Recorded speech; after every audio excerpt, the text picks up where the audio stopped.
ہم شکایتیں کرتے ہیں کہ یا اللہ فلانے کو گاڑی دی، ہمیں کیوں گاڑی نہیں دی؟ یہ ہم نہیں دیکھتے کہ ہمارے پیر تو سلامت ہیں.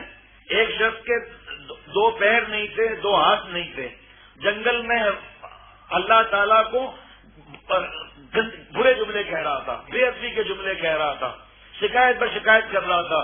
شکایت سے دوزخ کی عذاب کی وعید ہے. لئن شکرتم لأزیدنکم ولئن کفرتم ان عذابی لشدید. شکر کرو گے تو میرے بندوں اور دوں گا، ناشکری کرو گے تو عذاب کا ڈنڈا بھی ہے، اور عذاب کا ڈنڈا گناہ کبیرہ پر دیا جاتا ہے. دونوں ہاتھ نہیں، دونوں پیر نہیں. ایک بزرگ وہاں سے گزرے، دیکھا کہ اللہ تعالیٰ کو بیعت بھی کر رہا ہے، دین سے خارج ہو رہا ہے. کہا بھائی لئن شکرتم لأزیدنکم، ہر حال میں اللہ کا شکر ادا کرنا چاہیے. پھر ایک بدتمیزی کا جملہ کہا، کہہ کے کہا کیا خاک شکر ادا کروں؟ دونوں پیر نہیں، دونوں ہاتھ نہیں. کا سوال ایک کرتا ہوں، احتیاط سے سوچ کر جواب دینا. کہا پوچھو. کہا تمہیں پیشاب صحیح آتا ہے؟ کہا ہاں. کہا اللہ اگر پتھری ڈال دے، گردے فیل کر دے، اور تم کیا اللہ سے لڑ سکتے ہو؟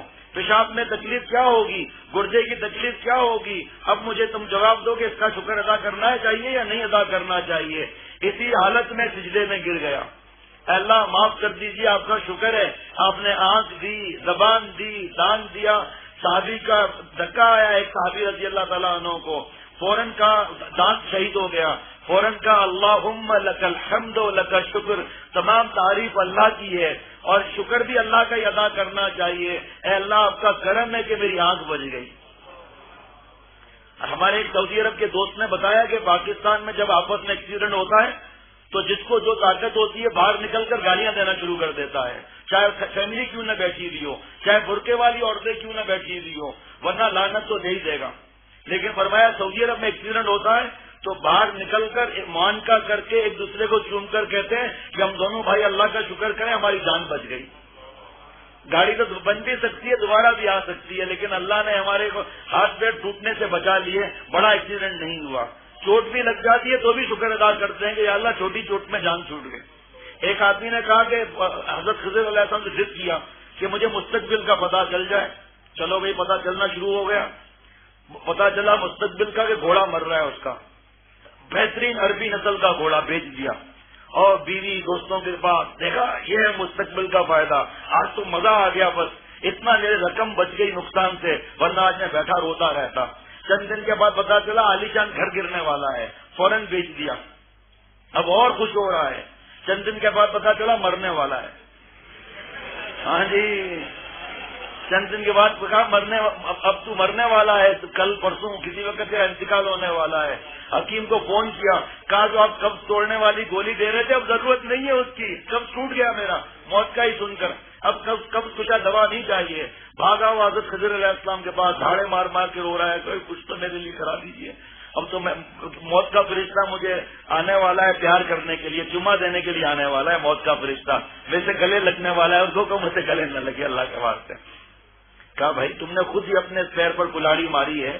اگر تمہارا گھوڑا مر جاتا تیرا گھر بچ جاتا، اگر تیرا گھر گر جاتا تو بچ جاتا. تو نے دونوں بیچ کے اسپیڈ بریکر تو خود نکال دیے، اب تیرے کو اللہ ہی بچا سکتا ہے اور کوئی نہیں بچا سکتا. فرمایا مال کا نقصان ہوتا ہے، جان بچتی ہے. تفسیر میں لکھا ہے معروف القرآن میں، مفتی اعظم مفتی شفیع صاحب رحمۃ اللہ علیہ فرماتے ہیں کہ اگر کانٹا بھی چبھ جائے اور ہم خود کو برداشت کر کے صبر کر لیں تو اس پر گناہ گھٹتے ہیں. رحمت حق بہانہ بھی جو ہے، اللہ کی رحمت جو ہے وہ بہانے تلاش کرتی ہے. جب ماں اور باپ نہیں چاہتے کہ ہماری اولاد کو کوئی تکلیف ہو تو اللہ تعالیٰ کیسے چاہیں گے کہ میرے بندے کو کوئی تکلیف ہو. ماں باپ تو راحت کا انتظام کریں اور اللہ تعالیٰ ہمیں تکلیف دیں. وہ تکلیف ایسی ہے جیسے بچے کا انگلی میں زہر پھیل جائے، ڈاکٹر کہتے کہ مجھے انگلی کاٹنی ہے آپریشن کے بعد، اور ماں باپ کہیں جلدی کاٹو، دیر نہ کرو، پیسہ بھی لو، ہم انتظار بھی کرتے ہیں. یہاں ہول سیل کے ریٹ سے ڈاکٹر ہوتے ہیں، ان سے پوچھ لیجئے گا، رات دن کا ان کا مشاہدہ ہے اس چیز کا. بعد میں والد ان کو ہدیہ بھی دیتا ہے، مٹھائی بھی دیتا ہے، اور بچہ اس ڈاکٹر کو گندے جملے بھی کہتا ہے. پھر بعد میں بڑا ہو کر تلاش کرتا ہے کہ ڈاکٹر آپ جلدی نہیں کرتے تو آج میں بغیر بازو کے ہوتا. لیکن ہمیں مستقبل کا پتہ چل جائے تو کفار بھی میرے دوستوں اور ساتھیوں مسلمان ہو جائیں. یہ تو امتحان ہے. کبھی ہم یہ ایگزام ہال میں بیٹھ کر کبھی ٹیچر کو یہ کہتے ہیں بھائی صاحب ایسے کر کے بھائی صاحب پہلے گارنٹی تو ہم نے پاس ہونا ہے, پھر ہم چھاپیں گے پرچہ, گارنٹی چاہیے گارنٹی کہ ہم پاس ہو جائیں گے. خیر دتیری کی نالے گارنٹی کہاں سے دوں گا, تو پرچہ تو پہلے دے. نہیں ہم نے پورا سال پڑھا نہیں ہے, ہمارے کو اگر نمبر کم ملیں گے تو ہم کہیں گے ابا ابا ٹیچر ہمارے دشمن ہے, انہوں نے ہمیں انڈا دیا ہے. ارے بھائی ٹیچر کی تمہارے ساتھ کیا دشمنی ہے, تم نے اپنے پیر پر خود کلاڑی ماری ہے. پڑھے لے کر جاتے ہو اور جا کر قمیض کے اس طرف بھی لکھا ہوا ہے